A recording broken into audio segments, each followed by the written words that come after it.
profesora, mi nombre es Alejandra Salas de Tello, soy integrante del grupo 4 y en esta oportunidad vamos a presentar como parte del producto académico 3 nuestro trabajo de la importancia de la motivación en el aprendizaje. Vamos a hablar de la motivación.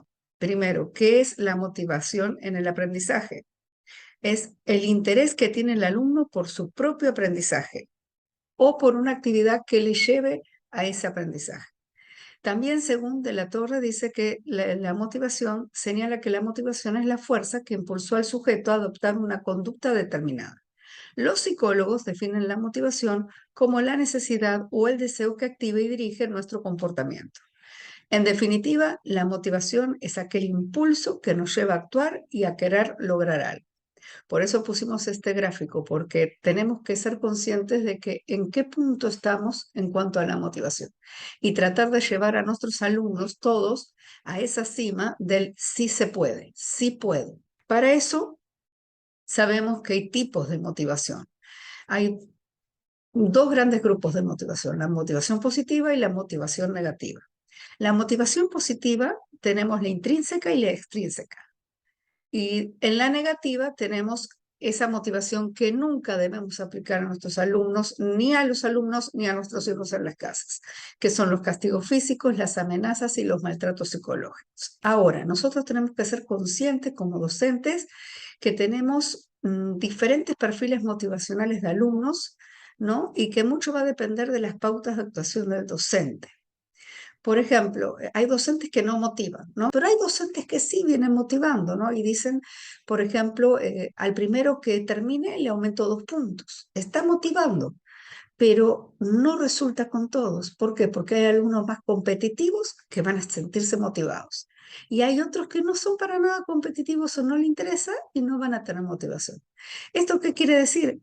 Que hay alumnos y alumnos. Entonces el profesor debe buscar las estrategias, las maneras de motivar a todos. También entendiendo que la motivación es una interacción dinámica. El alumno puede empezar una tarea motivado y no terminarla, ¿no? Entonces ahí es donde entran las estrategias de los profesores, para no solamente incentivar la motivación de hacer, de aprender, sino mantenerla y hasta aumentarla, ¿no? Ahora, también va a depender mucho del contexto del clima motivacional del aula, ¿no? Porque también depende mucho de ese clima que el profesor genera. A través de mis años de docente, mis alumnos me comentaron, por ejemplo, que se han topado con profesores que, por ejemplo, los avergonzaban, ¿no? En frente de sus compañeras, como diciendo, después de todo lo que hablé y me dices eso, o sea, no has estado atento para nada, ¿no? Cosas así. ¿Qué producen? Producen que este chico ya no vuelva a preguntar y es más, los que están escuchando, al ver cómo lo tratamos, tampoco van a querer preguntar. Entonces, ese clima que genera el profesor, donde podría haber dicho, creo que estás equivocado, pero me viene bien para aclarárselo al resto, ¿no? Ese clima que genera el profesor es muy importante también para obtener esta motivación en los alumnos, ¿no? Y también entender que la motivación, el cambio de motivación, si un alumno no está motivado y yo quiero llevarlo a motivarse, lleva tiempo. No es en el primer intento, no es que ya usé eso y no me resultó. No, hay que intentar seguir hasta que el alumno se sienta motivado, ¿no? Ahora, también tenemos que ver que los alumnos tienen diferentes metas, ¿no? Diferentes intereses, pero de un modo o de otro, todos quieren ser aceptados, todos quieren aprobar, todos quieren quedar bien, todos quieren aprender, hacer las cosas sin sentirse obligados, etc. Lo que está demostrado a través de varios estudios es que lo que más ha motivado a los alumnos es el que se sientan competentes, el enseñarles que el estudiar, el aprender, no es por las puras, no es porque sí, porque te toca, porque tienes que hacerlo, sino porque te hace una persona más competente para muchas cosas, con muchas más habilidades para tu campo se amplía, ¿no? Eso es lo que hay que enseñarles. Después mostrarle la utilidad de lo que están aprendiendo. ¿Y esto para qué me va a servir? Bueno, ahí está el docente, ¿no? Tratando de decir, esto lo empleas en tu vida para esto, ¿no? Que le encuentren la utilidad, eso también motiva.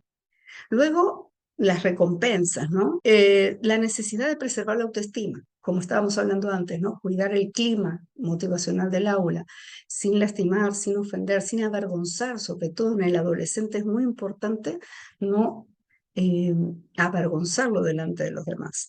La necesidad de autonomía, esto también se da más en la adolescencia, en la secundaria, ¿no?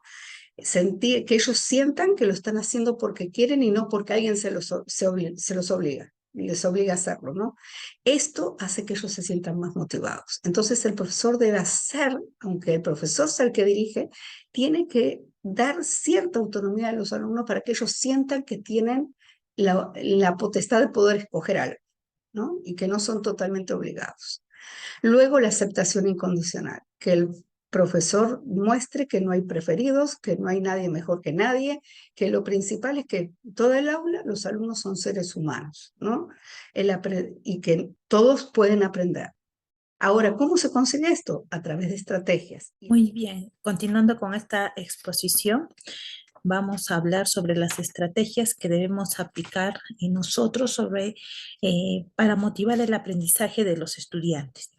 Tenemos una estrategia que es modelar la motivación para aprender, que trata que los estudiantes vean que se valora su aprendizaje y de que él se derivan satisfacciones personales y un enriquecimiento para su vida. Otra estrategia tenemos comunicar expectativas y atribuciones deseables. Aquí queremos que los estudiantes perciban que el profesor espera que aprenda con entusiasmo y que se preocupa por aprender y comprender. Otra estrategia tenemos que es minimizar la ansiedad de los estudiantes por el desempeño. Aquí lo que se quiere es favorecer un ambiente relajado en el que el estudiante sea capaz de concentrarse en las tareas. Otra estrategia tenemos proyectar entusiasmo. ¿Qué quiere decir? Que usemos expresiones y gestos, tanto verbales como no verbales, que comuniquen a los estudiantes que los contenidos de aprendizaje sean muy importantes. Tenemos también tenemos aquí estimular con entusiasmo, ¿no? Estimular con entusiasmo. Si el profesor presenta un tema o una tarea con entusiasmo, es probable que los alumnos también adopten esa actitud, ¿no? También tenemos otra actividad que es estimular el interés o el aprecio por la tarea, que lo que queremos aquí es exponiéndoles las razones de su utilidad de dicha tarea y pidiéndoles que aporten a ello, ¿no? Razones para su valoración de sí misma. Otra estrategia que tenemos aquí es estimular la curiosidad. ¿Qué tan importante es esto, no? Que lo que se quiere aquí es plantear preguntas o problemas que presenten alguna ambigüedad, alguna duda o que requieran más información para poder resolverlos. Otra estrategia es estimular la disonancia o el conflicto cognitivo. ¿Qué significa? Presentar aspectos inesperados, incongruentes o paradójicos sobre un tema y desafiar a los estudiantes a resolver dicho conflicto, ¿no? Seguimos con otras estrategias que sería hacer que el contenido se convierta más abstracto, más personal, concreto, familiar, que significa relacionar las definiciones, principios y las informaciones generales o abstractas con experiencias o contenidos concretos relacionadas con sus vidas particulares, ¿no? Otra estrategia es estimular a los estudiantes a generar su propia motivación para aprender. Y aquí se quiere que se pueda estimular la motivación en los estudiantes pidiéndoles que propongan temas o actividades que se relacionen con sus propios intereses y necesidades. Y por último, otra estrategia que tenemos en esta parte es establecer objetivos de aprendizaje y proporcionar organizadores avanzados, ¿no? El cual acá nos indica que hay que comunicarles cuáles son los objetivos y proporcionar esquemas o guías de estudios para que ellos lo puedan realizar, ¿no? Con todo el entusiasmo. Todo va a depender de cómo el docente pueda llegar a sus alumnos esa motivación tan importante que necesitan muchos de ellos para un buen aprendizaje.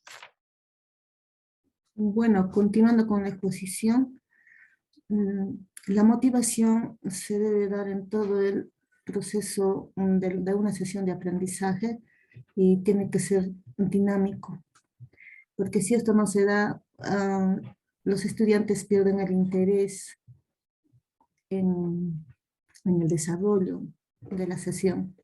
Bueno, a continuación, la estrategia que les quiero presentar es uso de las TIC, ¿no? Porque nos dice que a los estudiantes tenemos que mantenerles activos, ¿no? Y motivados. Por eso tenemos que presentarles temas interesantes y novedosos. También la forma como los presentemos, ¿no? En un ambiente se debe de propiciar también la curiosidad entre, ¿no? La curiosidad para que ellos puedan ir explorando sus saberes. También proponerles retos de acuerdo a la experiencia que estamos trabajando, ¿no? Y creo que lo más importante es propiciar entornos de aprendizajes distintos. No solo nos quedamos en el aula, sino que salimos a diversas áreas que tiene la institución para hacer más interactivo su aprendizaje de los estudiantes.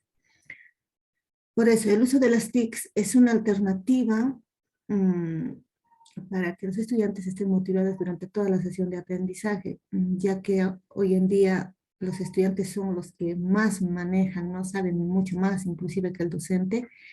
Y bueno, tenemos que sacarle provecho y utilizar aplicaciones, ¿no? Para que ellos de alguna manera estén despiertos en la sesión de aprendizaje, que estén motivados. Ahí tenemos varias aplicaciones que podemos usar, ¿no? De acuerdo al tema, de acuerdo también al docente de su dominio, ¿no? Está Kahoot, ¿no? Duolingo, Kiss, Google Classroom, Khan Academic y entre otros, que nos permite hacer una sesión más interesante, más novedoso para el estudiante. Buenas tardes, Miss. Continuando con la exposición, estrategias que potencian y fortalecen la motivación en el salón de clases.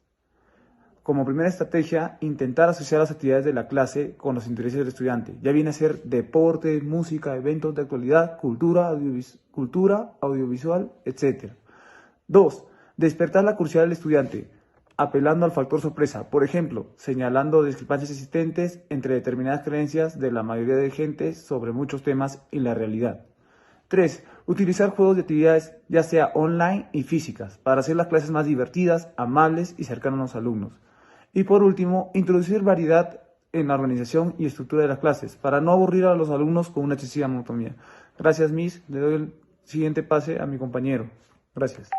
Continuando con las estrategias, mencionaremos una que es recurrir al humor.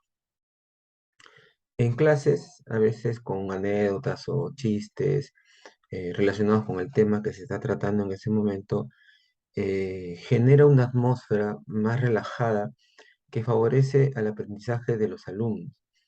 Entran más en confianza, se sienten más relajados, como se dice, ¿no? O sea, van entrando en la onda.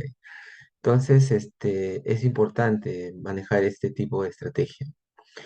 Otra tenemos el contar historias redondas. Que cada clase tenga un comienzo, un desarrollo y un final.